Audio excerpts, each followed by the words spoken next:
काहीच ठरल्यासारखं घडत नाही आणि तरीही ठरल्यासारखं घडत जातं बऱ्याचदा. आयुष्य नकोसं वाटतं तेव्हाच लागतं जगावं आणि जगण्याची उर्मी येते तेव्हाच टपकतो मृत्यू. तसे नसतात कुणी कुणीच आणि म्हटलं तर सारेच असतात मारेकरी. प्रत्येकाला मिळू शकतो संशयाचा फायदा, पण सुटूनही सुटता येतं. सगळे प्रश्न येऊन थांबतात नकारापाशी आणि नकारात असतो आत्मक्लेश जो मी भोगतेय.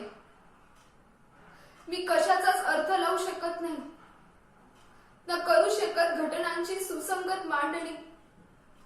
ते येतात आपापल्या परीनं, पिंगा घालतात, छळवाद मांडतात, भोगायला लावतात तिचा शाप आणि मग काहीच पुसता येत नाही. उदयन नाट्यकला केंद्र माझ्या आयुष्याच्या कॅनव्हसवरचा असा भाग ज्याच्यात मी गहिरे रंग भरले.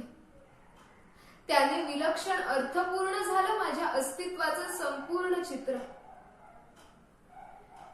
पण ते चित्र काढणारी मीच होते की आणखी कोणी?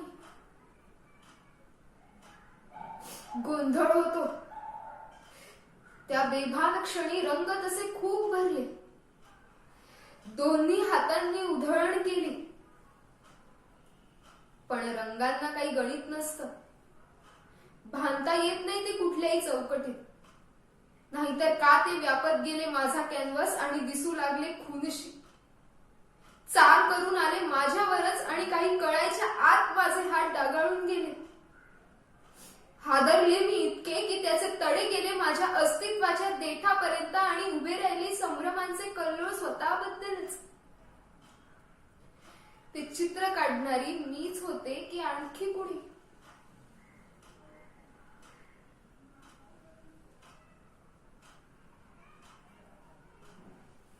धन्यवाद.